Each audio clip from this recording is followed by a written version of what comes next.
또 폭넓게 단청이라든지 벽화, 불교 목적의 모든 그림을 다 포함하는 것을 불화라 이렇게 넓게 얘기할 수 있다는 것입니다.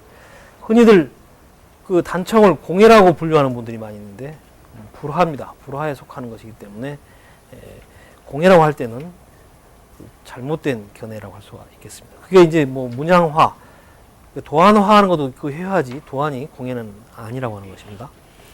불교 회화가 시작됐다고 하는 내용들은 바로 이 경전에 나온 내용들이기 때문에 한번 보시면 될 것 같습니다. 그럼 시대별로 불 좀 꺼주겠습니다. 시대별로 바로 살펴보면서 진행을 하도록 하겠습니다. 삼국시대의 그 불화는 거의 뭐 현재 남아있는 예가 없습니다. 그러니까 벽화를 통해서 부분적으로 그 경향을 찾아볼 수밖에 없다. 아까 그 보였던 길림 장천리 1호분에 있는 그 벽화입니다. 여기 보시면은 아까 그 중앙에 있던 불상이죠. 아래에 연화가 있고 경배하는 자세. 그 다음에 여기 연화 위에 사람 얼굴이 이렇게 묘사되어 있습니다. 연화 화생을 나타내는 이게 불을 통해서 다시 인간으로 태어난다고 하는 그런 불교적인 내용을 강력하게 보여주는 것이 바로 이 벽화라고 할 수 있는데, 어쩌면은 이 무덤 속에 묻힌 그 주인의 그 염혼을 나타낸 것도 아닐까 이렇게 생각이 되어집니다. 그 다음에 그 쌍용총의 인물 행렬도입니다. 맨 앞에 지금 머리에 향로를 이고 가고 있습니다. 향로를 이고 가고 있고, 여기에 스님이 요령을 들고 가는 스님이 계십니다. 그리고 작은 사람, 큰 여인네, 즉 신분에 따라서 인물의 크기가 달라지는 거죠. 큰 귀족 어떤 그 부인네일 것이고, 아마 이분의 남편이 돌아간 것 같습니다. 그래서 지금 영혼을 인도해가는 그런 스님의 모습을 그려놓은 것인데, 이러한 그 불교에서의 생활상들이 이렇게 벽화에 등장한다고 하는 것은 이미 뿌리를 깊게 내렸다 하는 것을 충분히 입증하는 내용이라 할 수 있겠습니다. 풍기 수능에 가면은 지금은 그 앞에 모형을 만들어서 들어가서 볼 수 있도록 했는데, 지금 폐쇄되어 있죠. 실제 고분은 제가 1985년 10월 24일 날 무덤 속에 들어가서 86년 1월 6일 날 여기서 나왔습니다. 근데 거기 계속 사는 건 아니죠.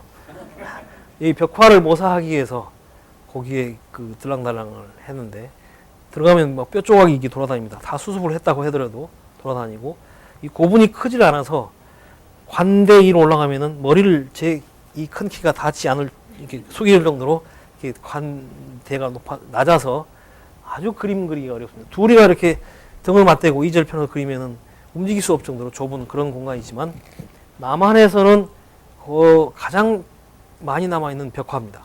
고분 벽화입니다. 이쪽에 이제 북쪽벽입니다. 북쪽벽인데 연꽃을 묘사했어요. 연못에 피어난 연꽃을 묘사했고, 여기에 새를 묘사했어요. 새는 인간의 영혼을 천상의 세계로 옮기는 역할을 한다 해서 예부터 존숭되어 왔던 그런 겁니다.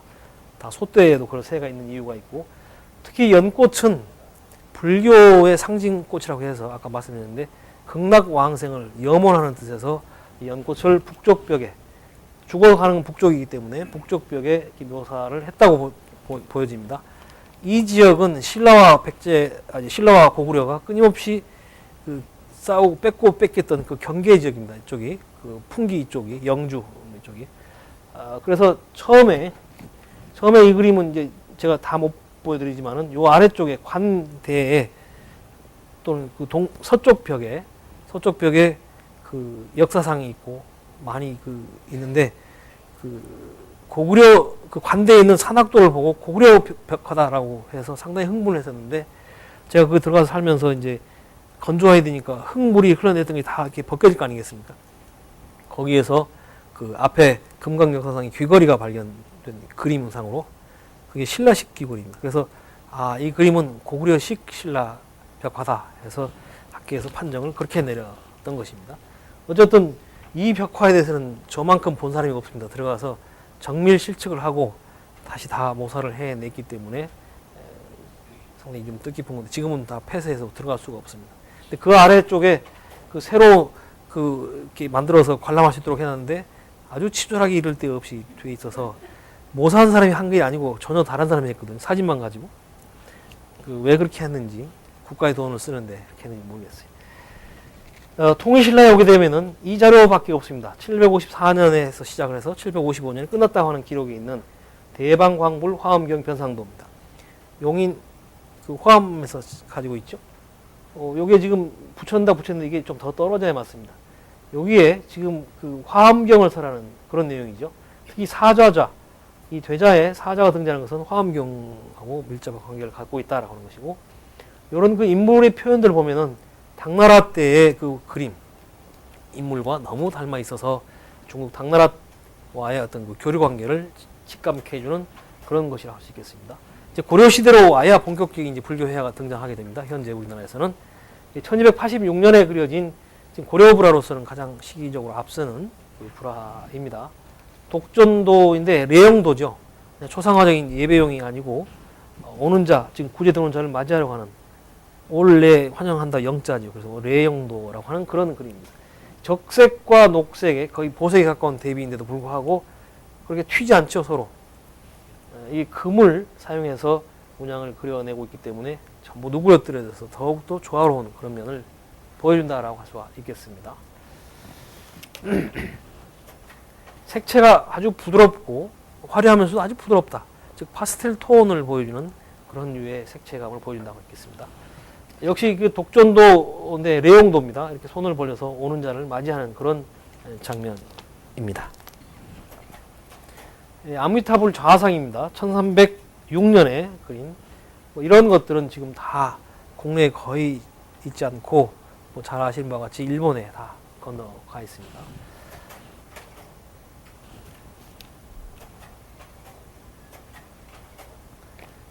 독전도가 있는 이 삼전도가 있습니다. 색채가 아주 밝고 화려하면서도 차분한 그런 느낌이죠. 신체에 원만한 어떤 그런 느낌, 둥글둥글하니 뭐라도 줄 수 있는 것 같은 느낌을 보여주는 상들이 바로 이런 상들입니다. 그런가 하면 이렇게 구존도가 있습니다. 팔대보살과 더불어서 아미타불이 존재하는 구존. 철저한 2단 구도라는 건 뭐냐면은 지금 이건 약간 벗어나지만 무릎 아래로 다 보살들을 배치하는, 이게 이제 시기가 지나면서 점점점 올라가서 조선시대에는 머리 위까지 올라가죠. 머리 꼭대기까지 다 올라가서 단일화되는 그런 구도를 보여주게 됩니다. 또 이런 예배용, 즉 초상화적인 성격 말고 레형의 성격인 그림에도 3존, 9존이 있습니다. 지금 되게 서방 정토에 내려와서 맞이하기 때문에 구름을 동반하는 그런 것들이 이제 레형도의 성격입니다. 관세음과 세지보살이 등장하고 있습니다. 호암미술관에 소장이 되어 있는 아미타 3존 레용도입니다. 이건 어쩔 수 없습니다. 다행히도 이렇게 아주 동세가 뛰어나죠. 지금 여기 구석에 보시면은 흰색으로 되어 있는 무릎 꿇고 합장하고 있는 모습이 보이시죠. 지금 지옥세계에서 구제되어 오는 장면입니다. 구제되어서 이제 극락으로 이제 가는 장면입니다. 얼마나 고생했습니까 하고 지금 관세음보살이 이렇게 가서 허리를 구부려서 아주 맞이하는 그런 장면입니다. 상당히 역동적인 그런 대각선 구도가 운동감을 주지만은 단순히 그것보다는 이렇게 삼각형의 형태를 두고서 특히 관세음이 허리를 이렇게 구부려서 이렇게 맞이하는 장면은 지금 막 구부리고 있는 것 같지 않습니까? 그 정도로 이 동세를 느끼게 한다. 이런 좋은 그림이 마치 우리나라에 있어서 그나마 좀 다행으로 생각이 되어집니다. 초점이 이게 원래 자동으로 절대해야 되는데 안 되는데, 구존 내용도죠. 구존. 팔대보살을 거느리고, 또 해허 스님이 그린 아주 독특한 관세음보살. 양요관음으로 되어 있죠. 이게 바다 위에 이렇게 물방울 같은 또는 대나무잎 같은 그런 광배에 버들가지를 들고 있는 그런 관세음보살. 여기는 선제동자가 있습니다. 이 버들가지는 산해경 같은 데 보면은 버들가지는 소위 삿된 것을 물리치는 그런 걸 갖고 있습니다. 그래서 이게 저걸 흔들면은 이렇게 우리 팥 던지고 하듯이 저런 것으로서 그런 소위 악을 퇴치하는, 물리치는 그런 것을 알 수 있습니다. 고려시대에는 특히 관음신앙, 미타신앙, 또 지장신앙 이런 것들이 크게 발달을 해서 아미타불화, 관음, 지장 이런 게 크게 유행을 합니다. 1323년에 서구방이라고 하는 사람이 그린 수월 관음도입니다. 이 대각선 구도, 전형적인 대각선 구도죠. 그다음에 포타라카산의 관음굴, 여기는 그 오죽 쌍죽이 있고 하는 그런 그 암굴의 모습을 그대로 보여주고 있습니다. 하단에 선제동자가 있는데 인물의 크기를 비교하면은 정말 여기는 손톱만큼 하죠. 격의 차이를 나타낸 겁니다. 인물의 크기로서 격의 차이를 냈는데 이 전반적으로 색채도 아주 부드럽고 온화하지만은 이 곡선이 매우 두드러진다 하는 것을 알 수 있습니다. 정말 귀족적인 이런 모델이 누가 됐겠습니까? 모델이 어디 섬이 되기보다는 귀족의 자녀, 공자 같은 사람 됐겠죠. 그래서 이 영양 상태가 아주 좋은 그런 그 피부 빛깔이며 그 살집들이 그런 느낌을 더 강하게 준다. 특히 고려시대 불화는 금을 많이 사용을 해서 더욱더 이 격이 있어 보이는 것을 알 수 있습니다. 이게 좌우로 구도만 좀 바뀔 뿐이지 거의 같은 유형의 것들이 크게 이 시대에 유행한다는 것을 알 수 있습니다. 아까 지장신앙을 말씀드렸는데 지장신앙 때문에 이런 지장보살이 또한 크게 유행합니다. 즉 지장보살은 이 세세 영영 지옥 세계에서 헤매는 중생들을 다 제도한 이후에 나는 불이 되겠다. 그런 대소원을 세웠기 때문에 지장보살을 그려서 사후에 또 극락왕생도 하게끔 하는 것. 또 특히 무신들이 정권을 잡은 이후 1170년 이후 이런 관음 지장이 많이 그려진 이유는 소위 공덕 사상과도 깊은 관계를 가지고 있고 내세에도 이런 영화가 계속 누려지게 해달라는 그런 기원의 성격이 매우 강하다 하는 것을. 그러니까 이것은 절에 모셔서 예배용이라기보다는 개인 가정에 모셔서 기도용으로 되지 않았을까 하는 그런 것을 볼 수 있습니다. 이게 단도 기능하면 이렇게 시황들을 거니는 지장 시황도, 또 시황 이외에 여러 권속들을 거느리는 이런 지장 보살도 등등 중앙에 이렇게 스님의 머리 형태를 두 권을 썼든 안 썼든 스님의 머리 형태를 하고 있는 이런 모습들이 바로 지장 보살이죠. 오른쪽에 석장을 짚고 있는 육환장입니다. 육환장. 고리가 6개 달려있는 육환장.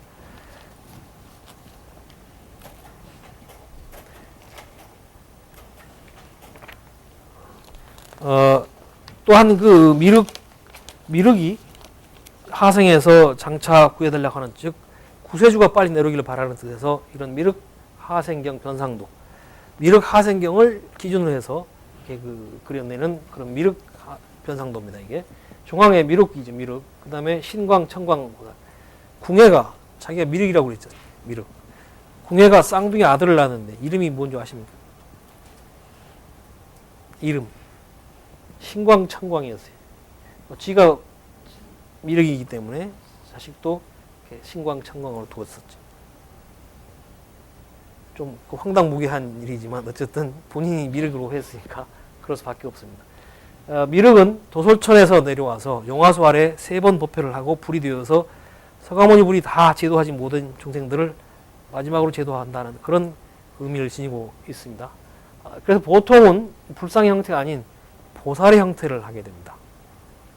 이 미륵 하생경으로 인해서 했기 때문에 용화수 아래에서 3번 법회를 하면 불이 된다고 그랬잖아요. 그래서 그 불의 모습으로 이 하생경 변상도는 많이 등장하죠. 그 다음에 여기는 이제 용왕용녀가 와서 설법을 듣는 간복해서 듣는 장면이고, 그 다음에 머리를 깎는 장면, 농사를 짓는 장면, 뭐 이런 등등 민간에서 흔히 볼 수 있는 그런 것들. 그래서 민간의 어떤 것을 풀어주러 온 거 아니겠습니까? 구세주는 어떤 귀족을 하러 온 것이 아니라 많은 중생들이 있는 속세, 세상을 구제해주러 오기 때문에 또 이런 그 장면들이 펼쳐진다라고 볼 수가 있습니다. 이건 1312년에 그려진 관경변상도 서품입니다. 관경은 소위 극락 아미타불을 볼 수 있는 그 법을 가르쳐주는 것이 소위 관경이라고 하는데, 그것을 쉽게 풀어놓은 것이 변상도입니다. 관경 변상도. 그 관경 변상도 서품은 표지 뒤쪽에 첫 장에 그려지는 그런 그림들인데, 여기에 이제 바로 그런 내용이 나오죠. 고대 인도에 마가다국이 있는데 빈비사라 왕과 유대의 왕비가 살았는데 오랫동안 후사가 없어서 고민한 차에 마치 이제 아사세라는 태자를 얻었는데, 거긴 점성술이 발달해서 많이 그 점을 치지 않습니까? 근데 환생의 의미가 있습니다. 하나가 죽어야 태어난다는 환생의 의미가 있는데, 이 후에 이 아사세 태자가 자기가 누구가 죽어서 태어났다는 것을 알게 됩니다. 환생했다는 것을. 그래서 혹시 내 아버지가 나를 죽이기 전에 내가 먼저 아버지를 죽여서 자기가 면하겠다 해서 이제 그런 그 복수심에 불타는 면들이 보이고, 그러자 아버지는 상당히 벌벌 떨면서 이제 그 마음에 그 갈등을 일으키는, 또 어머니는 왕비는 이렇게 감금을 해놨어요. 그래서 한국하게 지금 이제 그 기도를 해서 마침내 감흥을 해서 이제 내려와서 어떻게 그 마음의 평정 얻는 방법, 즉 극락을 보는 방법을 가르쳐 주게 돼서 평정을 얻었다 한 그런 내용입니다. 이 하단에 보시면은 여기가 지금 그 다른 또 그림 보면은 큰 칼을 이렇게 빼듭니다. 신하들이 이렇게 말리는 장면이 나오는 그런 내용들이 이게 광경 서품으로서 당시 고려 말에 어떤 그 충자 돌리는 왕들이 상당히 왕권 쟁탈이 심했죠. 그것과도 연관이 있다라고 하는 그림이 바로 이 서품 변상입니다. 그런가 하면은 16관 1관부터 여기 일몰관 있죠. 해가 있는 일몰관부터 쭉 시작해서 여기 쭉 펼쳐지는 거고, 여기에 14, 15, 16에서 마침내 이제 요게 이제 구품관입니다. 상생관, 중생관, 하생관 해서 9품이 등장되고, 여기 극락지가 나오죠. 극락연못이 나오고 유대의 왕비가 계를 받는 그런 장면으로서 소위 극락을 갈 수 있는 16가지 문 보는 방법, 이것을 설해 놓은 것을 도설화한 것이 바로 이 관경변상도다 하는 것입니다. 상당히 그림이 복잡하죠. 그러나 이 그 조목조목 내다보면은 아주 짜임새 또 아주 섬세하게 또 아주 격조 있게 표현한 것을 알 수 있습니다.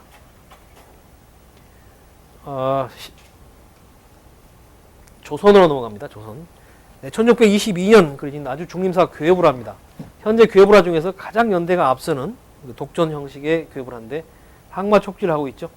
서가모니 불상인데 아주 초기에 이렇게 그 아주 온화한 그런 얼굴을 하고 있는 걸 볼 수 있는데, 조선조, 인조에서 숙종까지의 그 그림들이 조선시대 불화에서 매우 격조가 높은 그런 그림들이 남아있는 것을 알 수 있습니다. 1653년 화엄사, 고려 화엄사의 괴불화입니다. 국보로 지정이 되어 있죠. 중앙에 서가모니, 문수보현, 사천왕 등등 해서 이런 이제 구성이 단일화됩니다. 거의 이 부처님 성격만 달리 자꾸 변할 뿐이지 거의 같은 유형의, 물론 협시는 바뀌죠. 거의 이런 유형으로 협시, 그 다음에 뭐 8대 보살, 6대 보살, 그 다음에 제자, 타방불, 용왕용녀 이렇게 해서 쭉 되는 것들이 일반화되는 그런 경향을 보입니다. 공주 마곡사 서가모니불 괴불합니다. 서가모니불 괴불하는데 왜 보살 형태냐 이렇게 하시는데, 그래서 이 그림이 중요하다는 것입니다. 여기에 보시면은 1100억 화신 서가모니불이라고 이름표를 달고 있어요. 그래서 이렇게 연화를 들고 있는, 즉 염화시중의 미소라고 하는 그 상징하는 보살 형태의 서가모니불의 그림이 이게 바로 유일하다고 할 수 있죠. 예천 영문사의 그 염화인이죠. 염화인의 그 불상은 불상의 형태를 하고 연꽃가지를 들고 있습니다. 1705년인가요? 하여튼 뭐 그 시기인데, 어쨌든 이 상은 보살 형태의 서가모니불을 나타내는 그런 중요한 자료로서 가치가 있다. 여기 좀 잘 안 보이시겠지만 여기에 1100억 화신 서가모니불하고 자기 이름표를 분명하게 달고 있습니다. 1600 몇 년인가요? 1684년에 그려진 상주 영웅사의 삼세불 괴불합니다. 중앙에 서가모니불, 약사불, 아미타불 해서 문수보현이 서가모니불 보현 협시로서 등장을 하고 기타 권속들이 등장하는. 여기 보시면은 약사불이 약합을 들고 있죠. 이게 전형적인 그 약사불의 모습이 됩니다. 그다음에 공주갑사, 1650년에 그려진 공주갑사 삼신불 괴불합니다. 여기 중앙에 지금 상중 하단의 중단에 보면은 삼신불이 되어 있어요. 삼신불이 이렇게 들어 있습니다. 비로자나, 노사나, 서가, 이게 삼신불입니다. 재밌는 것은 눈썹이 팔자 눈썹에 치켜 올라오는, 그다음에 뾰족하게 올라온 육계, 뭐 이런 것들, 이 시기의 한 특징이다라고 할 수 있겠습니다. 공주 신원사 그 노사나불 괴불합니다. 1664년에 한 것인데, 예산 수덕사 노사나불 괴불하고 너무 똑같은 것인데 같은 화가가 그린 겁니다. 같은 화가 스님이 그린 것으로서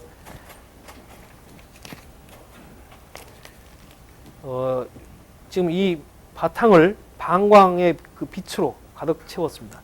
소위 그 노사나불의 신변 소위 신통력에 의해서 광채를 발생하는 그런 신변으로 보는 것이 이제 학계의 그 의견인데요. 어쨌든 이 설법인을 하고 있죠. 이렇게 두 손을 들고 있는, 여기에도 원만보신 노사나불이라고요. 자기 이름표를 이렇게 달고 있습니다. 원만보신 노사나불이라고. 그 다음에 또 여기 중앙에 자기 그 주불인 비로자나를 모시고 있는 걸 볼 수가 있습니다. 1628년, 즉 안성 칠장사 5불에 기불합니다. 비로자나, 노사나, 석가, 하단에 약사, 아미타 해서 삼신불과 삼세불이 함께 있죠. 같은 서가모니 중앙에 있어야 되는데 하나를 뺀 겁니다. 같은 서가라서. 그다음에 하단에 보시면은 도솔천궁하고 수월관음과 지장보살이 있습니다. 수월관음은 소위 아미타의 비서실장격이죠. 또 지장보살도 역시 아미타의 협시로서 지금 중생 제도의 목적을 두고 있습니다. 그래서 이런 하단에 두어서 그런 염원을 나타낸 것이 아닌가 이렇게 보여집니다. 청양장곡사의 미륵불을 계불합니다.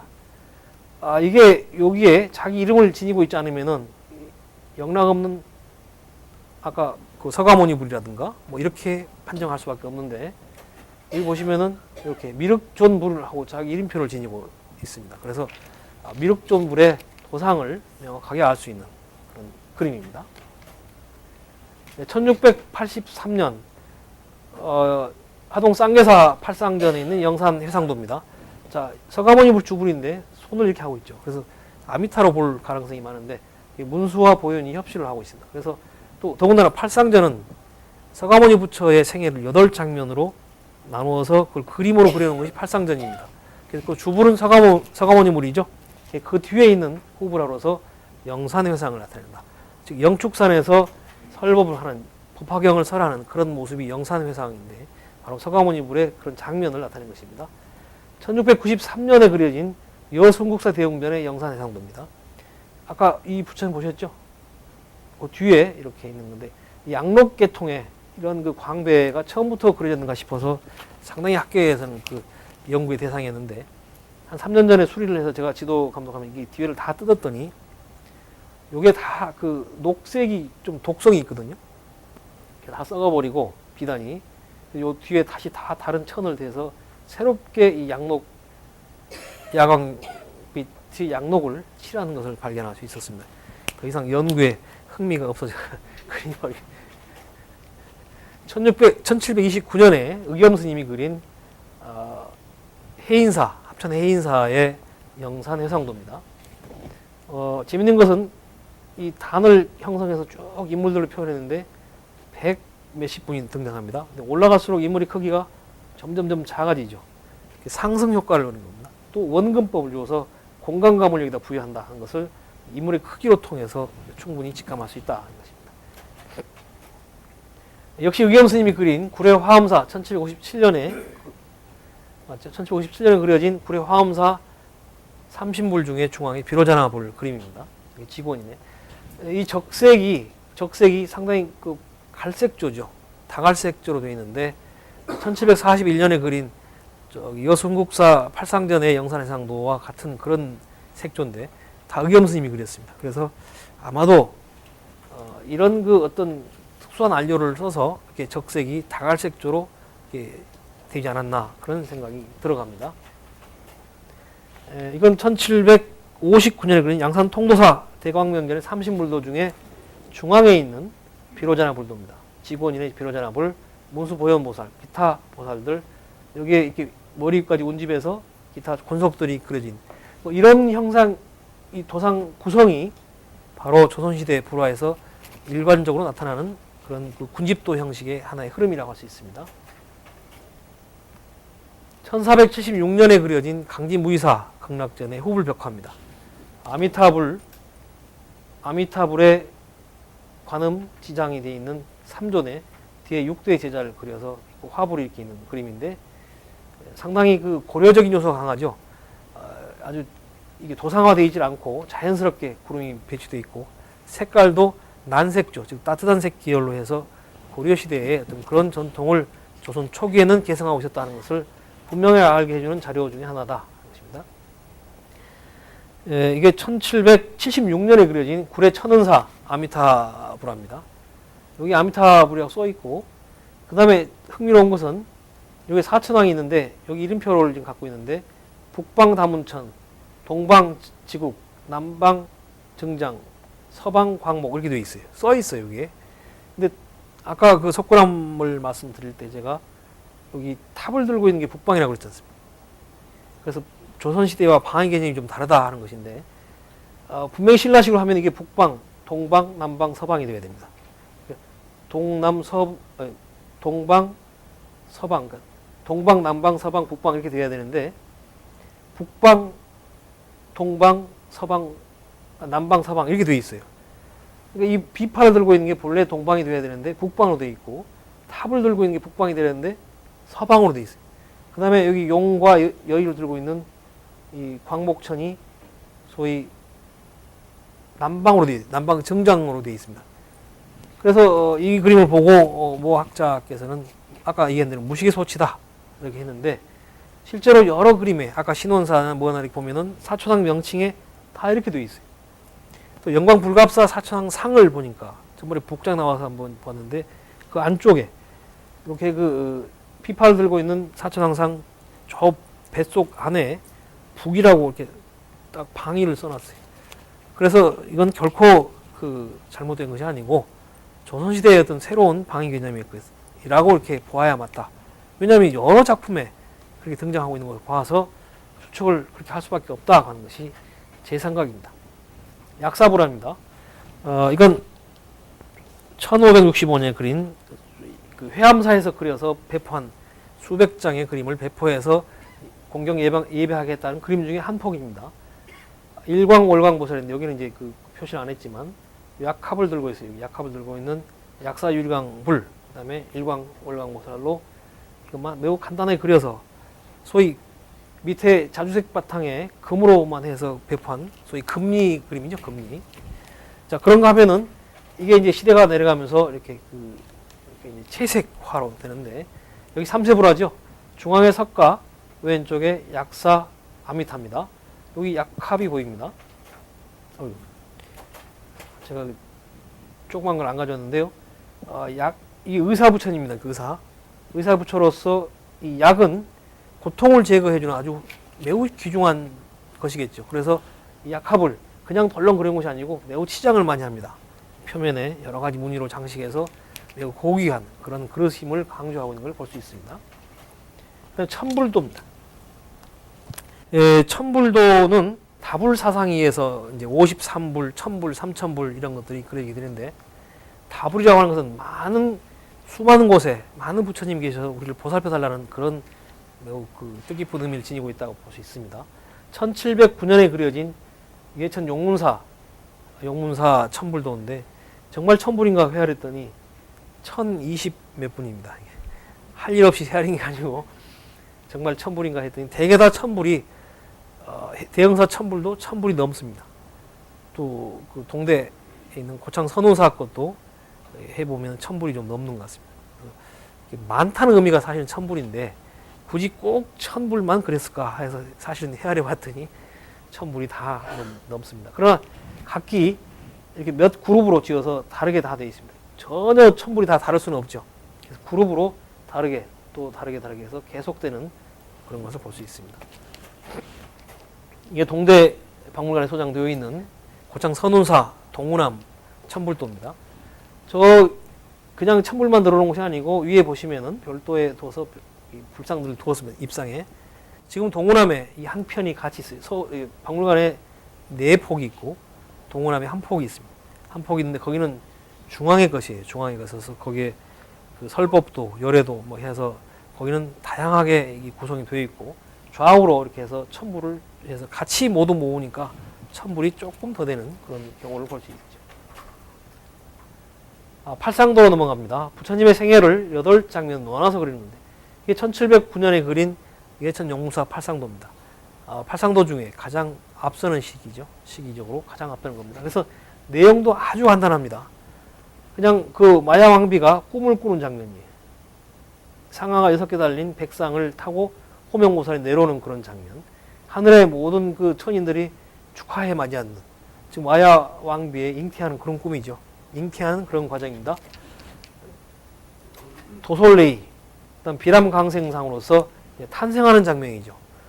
여기에 그 무수 가지를 잡고 옆구리로 태어나는 장면, 그다음에 하늘에서 9마리 용이 더운 물과 찬물을 이렇게 토해내서 목욕을 시키는 장면. 왜 절에 가면 관욕식이 있죠. 바로 이거를 의미하는 거죠. 그다음에 그 7발짝을 걸어와서 뭐 이렇게 하는 그런 모습. 그다음에 사천왕들이 거기에 경배한 그런 장면. 아주 기본적인 장면만 나와 있습니다. 보통 이제 설명적인 그림에는 그 친정으로 가다가 무수 가지를 낳고 눈빈이에서 다시 태어나서 환궁하는 장면이 있고, 왕이 매우 기뻐하는 장면이 있고, 점을 보는 장면이 있고, 여러 아주 다양한 장면들이 있는데 이 장면은 매우 간단하게 묘사되어 있습니다. 사문유관상입니다. 동서남북을 가서 문을 보고 죽은 장성행렬이죠. 사자, 또 뭐 이렇게 그 병자, 노인, 마지막 북문에 가서 사문을 봅니다. 스님을 만나서 머리가 좀 깎고 옷이 이상하죠. 그래서 저는 뭐 하는 사람이냐 했더니 이제 소위 불도를 닦는 사문이다 해서 마침내 이제 출가의 결심을 하게 된다는 그런 내용이 바로 여기서 나온 겁니다. 그리고 이제 계속 만류를 하니까 결혼까지 시켰지 않습니까? 또 애가 태어나지 않습니까? 라훌라 해서 장애물이다 했는데, 그래서 야반에 몰래 이렇게 유성 담을 넘습니다. 우리 몰래 그 빚쟁이들이 야반 도주 하듯이 이렇게 몰래 담을 넘어가는 유성 출가상입니다. 여기 이제 밤에 이렇게 넘어가는데 사천왕들이 떠받들고 올라가는, 발에 땅에 못 딛게 하는 그런 장면들이 여기 펼쳐지고, 여기에는 이제 빈 말이 하나 있죠. 그래서 마부가 와서, 찬탁가가 와서 보고하는 그런 장면 등등. 또 설명적인 그림은 그 머리 깎는 장면, 옷을 이렇게 갈아입는 장면 등등 여러 장면이 있고, 환궁을 요구하는 그런 장면이 있어요. 음식을 안 오니까 다시 음식을 갖다 주고 하라 하는 건데 다시 다 물리치는 그런 장면들이 있습니다. 그래서 마침내 이제 설산으로 들어가, 지금 히말라야 산맥이 되겠죠. 설산 들어가서 머리를 자르고 이제 수도를 하는 그런 장면들입니다. 역시 빈말이 돌아와서 보고를 합니다. 안 돌아옵니다 하고 지금 보고하는 그런 장면이에요. 그래서 매우 슬퍼하는 그런 모습들이 있습니다. 아이고, 이게 수화항마인데 너무 심하게 항마를 했나 봅니다. 이게 뒤집어져 버렸네. 그래서 그 마왕 파순이라는 마왕이 이 득도를 하게 되면 자기가 힘을 못 쓰기 때문에 방해를 하죠. 자기 소위 딸들을 미인계를 써서 여러 가지 방해도 하고, 또 악기들을 데려와서 이 바위를 다 깨가는데, 깨가는 바위가 꽃으로 변해버리고 이게 그 깨지지 않는 금광석이 돼 있다. 다이아몬드 같은 것이죠. 금광석으로 해서 상당히 그 떼어낼 수 없다. 근데 마침내 그 견성성불을 했는데 그 신통력으로 그 마왕의 그 집을 훔쳐보는, 그래서 마왕이 크게 항복을 했다 하는 그런 내용들이 이제 이게 펼쳐지는 겁니다. 조금 속도를 빨리 하겠습니다.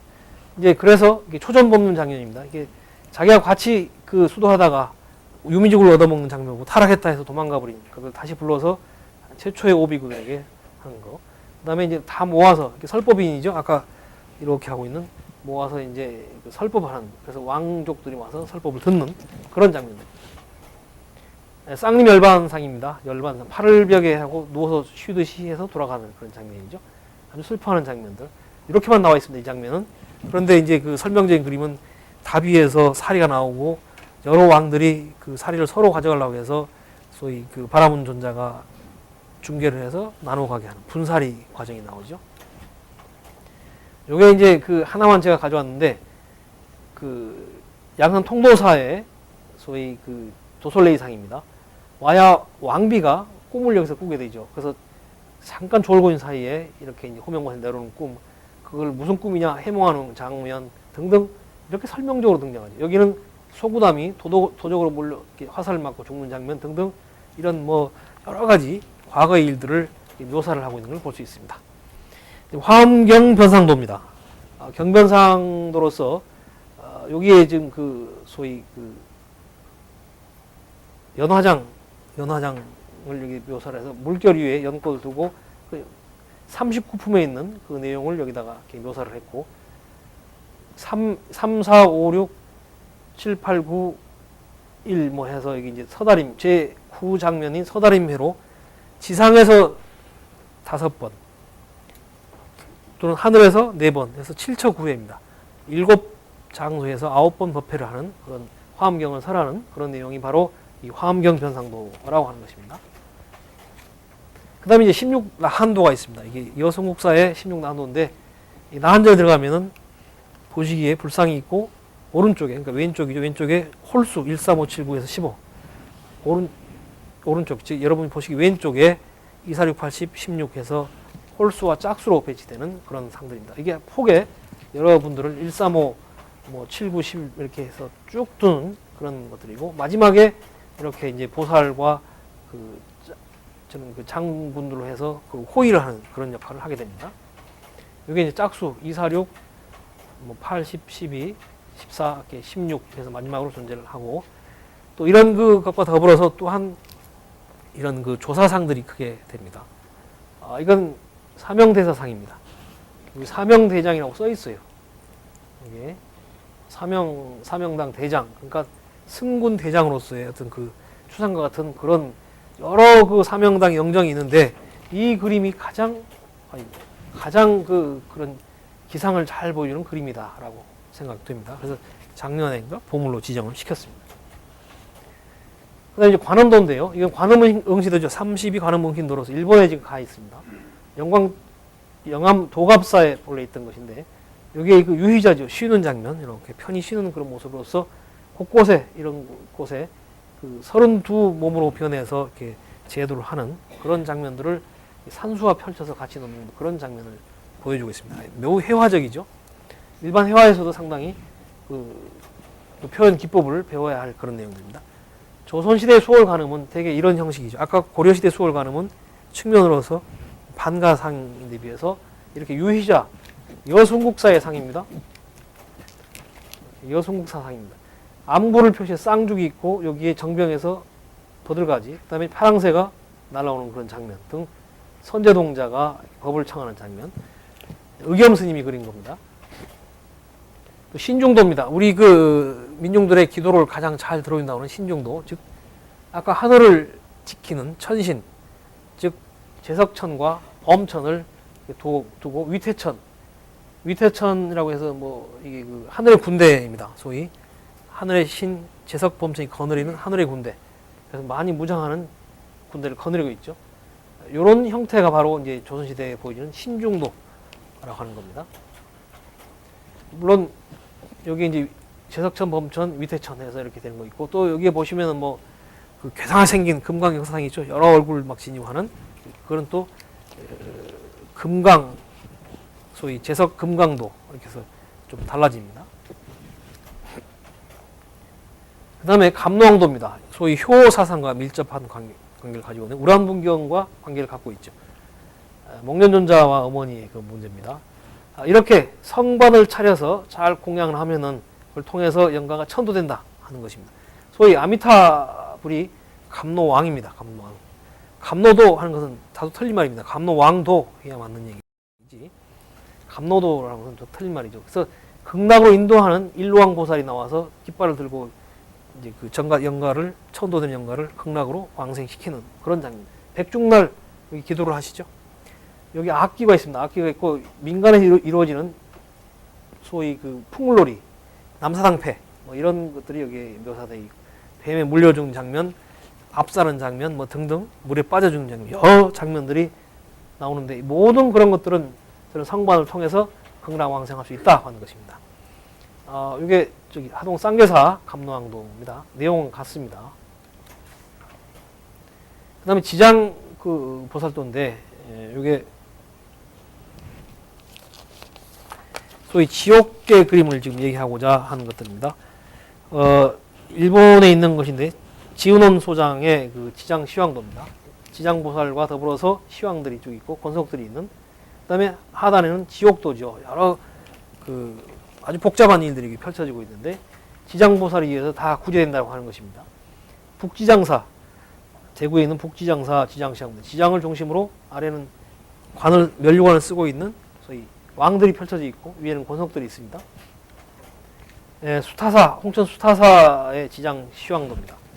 아주 그 섬세한 그런 그림 중에 하나라고 하시는데, 여기에 보면 판관, 녹사 등등 이런 옥졸들, 그 다음에 여기는 시황들, 기타 보살들 이렇게 해서 격을 두고 자리를 배치하고 있는 걸 볼 수 있습니다. 자, 요게 이제 시황도입니다. 시황 뒤쪽에 있는 시황도인데 제3 송제대왕만을 가져왔는데 고성 옥천사에 있는 건데 요게 시황의 이제 재판장이죠, 소위. 그래서 너는 어떤 여기에 지금 제목을 다 적어와서 보고를 합니다. 그래서 너는 어떤 것을 형벌을 내리면 요 하하단부에 지금 보면은 벌을 받고 있는 장면입니다. 여기 제목을 읽고 있고 여기에 지금 길게 혀를 빼서 평소에 구업을 많이 지었나 보죠. 길게 혀를 빼서 쟁기를 가는 아주 고통을 주는 그런 장면이고 항상 여기엔 지장보살이 같이 등장합니다. 지옥에. 아까 지옥 중생을 다 제도하기 때문에 항상 같이 등장하는 그런 걸 볼 수 있습니다. 그 다음 지장신앙이 더 발달해서 삼장신앙으로 바뀝니다. 천장, 지지, 지장 해서 3장으로 바뀌는데 삼신불사상과 같은 것이죠. 비로자나에서 노사나 석가로 삼신으로 갈라지는 것과 같은 성격을 지니고 있는 어쨌든 이런 지옥계통의 그림이다 하는 것입니다. 또 하나는 사초한 그림인데 김제 금산사 외벽에 그려진 겁니다. 모사를 저희가 1990년도에 했는데 이건 제가 한 겁니다. 저 그림 그릴 것처럼 안 보이시죠? 지금 그림을 그립니다. 지금도. 요거 이제 제가 모사한 건데 있는 그대로를 옮겨놓은 겁니다. 모사의 개념이 분명해야 됩니다. 있는 그대로를 옮겨놓은 게 모사지 복원이 아닙니다. 복원. 사초항이 있으니까 이걸 새로 다 그려내서 모사도로 하는 건데 그건 크게 잘못된 거다. 떨어지면 떨어진 대로 페인트가 흐른 자국 있으면 흐른 자국대로 다 이렇게 묘사를 해야 하는 것입니다. 좀 저를 닮지 않았나요? 제가 저를 좀 닮은 것 같아서 제가 이거 선택해서 한 겁니다. 이게 영광 불갑사의 사찰왕상인데 상당히 좀 치졸하죠. 1900년대 중후반에 그려진 것들이라서 좀 그렇긴 하지만 저런 것이 있다. 칠성도입니다. 칠성불의 해화달을 상징하는 거죠. 일광올광을 상징해서 우리 고통을 덜어주는 그런 역할을 한다. 치성광이 불로, 그 다음에 칠원 성군으로 등장하죠. 성군과 불로 등장하는 그런 모습입니다. 이런 칠성의 몇 예입니다, 이게. 역시 칠성이죠. 일광, 올광이 협시로 이렇게 딱 자리를 하고 있는 걸 볼 수 있습니다. 북두칠성을 별자리죠. 북두칠성을 통해서 하는 치성광열애가 바로 칠성불입니다. 그 다음에 이제 이게 산신 그림입니다. 합천 해인사의 산신 그림인데 본래 산신은 우리 근본적으로 있던 신이죠. 산의 신인데 산의 신은 호랑입니다. 호랑이를 의인화시킨 것이 바로 이 산신도입니다. 그래서 항상 산신은 그 수염이 있는 늙은 그 노인으로 등장하면서 호랑이를 타거나 안고 있는 이런 것들이 산신도의 기본 그림이다 하는 것입니다. 이 마지막에 보는 순천 서남사 산신도입니다. 마치 고양이하고 비슷한데 역시 절에 가시면 삼성각 보시죠. 독성각, 칠성각, 산신각이 있는데 삼성각이 있어요. 삼성각. 거기는 뭐 모시는지 아십니까? 아까 그 산신, 독성, 칠성이 한꺼번에 모셔진 게 삼성각입니다. 일석삼조죠. 따로따로 짓지 않고 삼성각을 지어서 거기에 산신과 독성과 칠성을 모시는 이게 바로 삼성각입니다. 너무 그런 신앙이 강해서 이거를 좀 배척하자 하는 경우도 좀 있죠. 사실은 그게 본래 불교는 아닌데 불교가 자리를 하기 위해서 습합을 했던 것으로서 너무도 그 불교를 벗어나고 있다고 해서 그런 이제 부르짖음이 있는데 조금 조심은 좀 해줘야 할 것 같고 해야 할 것 같습니다. 어쨌든 이게 장시간 강의를 들어주셔서 대단히 고맙게 생각을 합니다.